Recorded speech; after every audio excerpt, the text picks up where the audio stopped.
Jakarta Utara. Selamat pagi Egit, ini bisa Anda ceritakan upaya kepolisian begitu untuk tetap tentunya melancarkan arus lalu lintas pada saat proses pembongkaran di Kalijodo. Juga Egit, saya minta informasi sedikit update terkini mengenai kebakaran yang dini hari tadi terjadi di Kalijodo. Egit, silakan. Ya, selamat pagi Widya. Jika menurut pantauan kami di belakang sini di wilayah Kalijodo bagian selatan ini sudah mulai dilakukan pembongkaran. Eskavator sudah mulai bergerak untuk menghancurkan sejumlah bangunan yang masih berdiri di wilayah selatan maupun utara Kalijodo ini.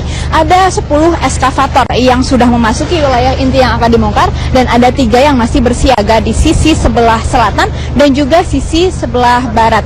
Nah, rencananya nanti Polda Metro Jaya akan melakukan sejumlah upaya rekayasa lalu lintas.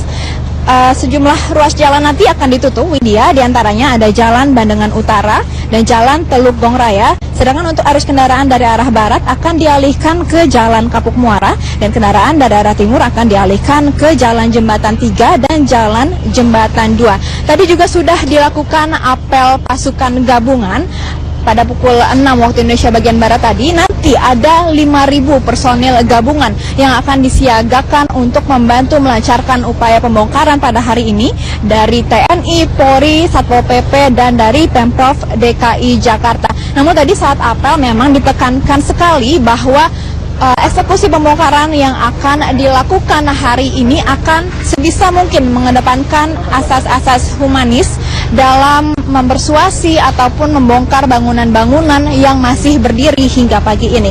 Widya. Ya Egit, tadi saya bertanya ini mengenai situasi terkini di sana pasca kebakaran. Memang pihak kepolisian mengatakan tercium bau minyak tanah begitu, tapi belum ada konfirmasi bahwa kejadian itu disengaja atau karena kelalaian. Egit punya informasi terkini di sana? Ya, tadi kami sempat berbincang sedikit dengan Kepala Bidang Humas dari Polda Metro Jaya mengenai kejadian kebakaran yang menghanguskan 3 rumah tadi malam ini. Memang masih terus dilakukan penyelidikan mengenai penyebab dan jika memang ini diakibatkan kesengajaan akan diusut siapa oknum di balik pembakaran ini. Namun memang tadi sempat ditemukan adanya bau minyak tanah dan masih akan terus diusut oleh Puslap Forma Mabes Polri untuk mengetahui apa penyebab kebakaran ini. Namun polisi sudah menyatakan bahwa akan menindak tegas jika ini terbukti pembakaran dilakukan disengaja dan oknum-oknumnya juga sudah disiapkan sanksi jeratan pidana bagi oknum-oknum yang sengaja membakar ini. Widya. Oke, baik Egit, lalu bisa Anda ceritakan kepada pemirsa apa sebetulnya langkah dari Pemprov DKI Jakarta pasca pembongkaran di Kalijodo hari ini, Egit? Dari Pemprov DKI Jakarta sendiri rencananya akan mengubah wilayah Kalijodo yang semulanya menjadi wilayah prostitusi dan wilayah rawan penyakit masyarakat ini akan menjadi ruang terbuka hijau. Jika kita melihat data dari Pemprov DKI Jakarta ini, pertumbuhan ruang terbuka hijau sejak tahun 2010 hingga 2015 ini tergolong sangat minim, yakni 0,98% Widya. Jika kita bandingkan saja dengan DKI Jakarta waktu tahun 1972 ini, ruang terbuka hijaunya masih tergolong lumayan besar, yakni sebesar 51%. Namun tahun 2015 ini tinggal 9,98% atau menyusut kira-kira 42%. Nah, penyebabnya ada berbagai macam mengapa RTH ini semakin lama semakin menyusut. Ini diantaranya ruang terbuka hijau jika kita lihat di Jakarta ini sudah berubah menjadi pemukiman, baik itu dari pemukiman liar maupun pemukiman mewah, dan memang pembangunan ini tidak mengedepankan asas-asas sustainable atau berkelanjutan sehingga semakin mengikis RTH ini. Dan kita juga bisa berharap bahwa nanti setelah dilakukan upaya pembongkaran di wilayah Kalijodo ini, ruang terbuka hijau jadi semakin bertambah di wilayah DKI Jakarta dan rencananya memang ruang terbuka hijau ini akan dibangun segera begitu pembongkaran ini selesai dan diupayakan selesai pada tahun 2016 ini juga. Widya.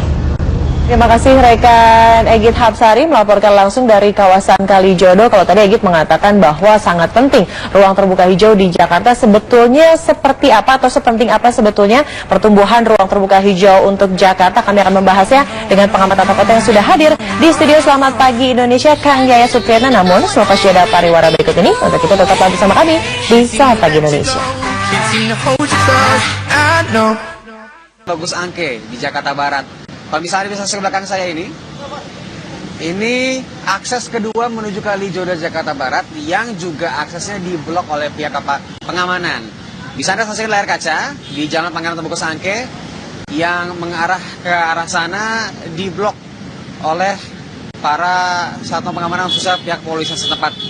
Nah, kalau misal bicara soal lintas, memang tidak terpantau adanya kepadatan lalu lintas ataupun yang terganggu akibat adanya akses yang ditutup ini. Namun tetap saja, memang dari pantauan kami tadi banyak pengendara roda 2 ataupun roda 4 yang kemudian kebingungan ketika ingin belok kiri, ternyata jalannya diblokade. Mereka masih harus mencari cara atau jalan lain, dan seperti diinformasikan tadi, mereka harus lurus mengarah ke arah Pluit untuk kemudian dapat mengarah ke tujuan mereka masing-masing. Nah, semenjak pukul 5 tadi ini sudah diblokade oleh pihak pengamanan setempat dan khususnya di SUB dan pihak kepolisian yang bergabung secara langsung di sini. Sehingga nanti Anda pemirsa mungkin yang hendak mengarah dari arah barat atau arah Pesing, Anda harus dialihkan ke Jalan Kampung Gusti dan kemudian harus berputar arah di depan Bakmi Santosa.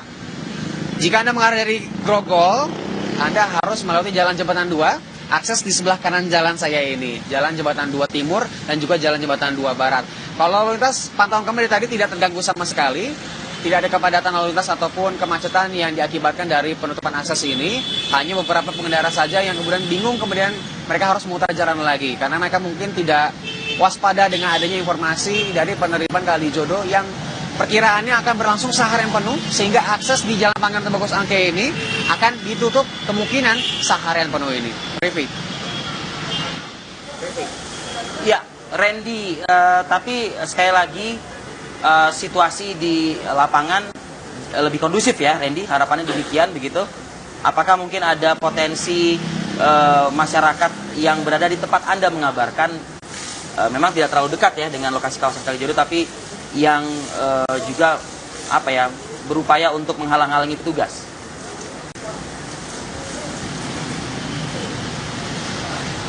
Yang pasti petugas di sini selain bertugas untuk memblokade jalan bagi para pengendara, mereka juga wajib untuk menghadang para warga yang memang beberapa mungkin antusias untuk melihat secara langsung proses penertiban ataupun pembongkaran di Kalijodo.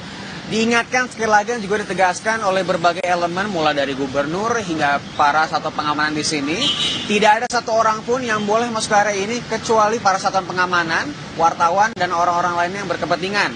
Kecuali warga yang memang tinggal atau huniannya harus melewati Jalan Pangeran Temboko Sangke ini. Revie.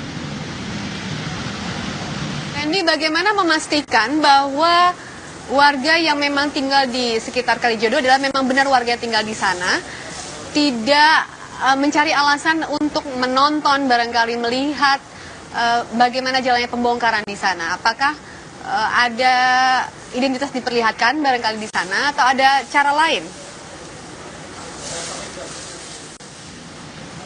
Ya, para mitra, tadi kami sempat berbincang juga dengan petugas, khususnya dari Suku Dinas Perhubungan Jakarta Utara. Tidak ada pengecekan KTP ataupun kartu tanda penduduk lainnya untuk membuktikan apakah seseorang tersebut benar tinggal di kawasan tersebut atau tidak. Yang tadi dipaparkan oleh pihak petugas, yang pasti jika mereka tampak yakin begitu dari raut mukanya, maka mereka dibiarkan masuk. Misalnya udah ragu-ragu atau mungkin nampak kurang meyakinkan, mereka tidak diperkenankan untuk lewat. Sebatas itu saja sejauh ini pernyataan dari pihak petugas untuk membiarkan para warga untuk lewat atau tidak. Sejauh ini belum ada upaya untuk melakukan filter ataupun penyaringan dengan menunjukkan kartu tanda penduduk ataupun kartu identitas lainnya, sehingga mereka mungkin kemudian dapat masuk ke dalam.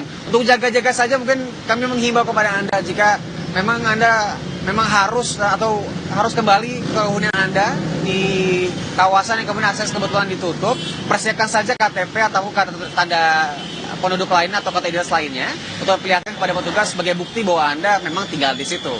Paramita. Ya, Randy, tadi saya mendengar pada saat Anda menyampaikan laporan ada suara klakson ya, yang tentunya membuat bising di lokasi begitu.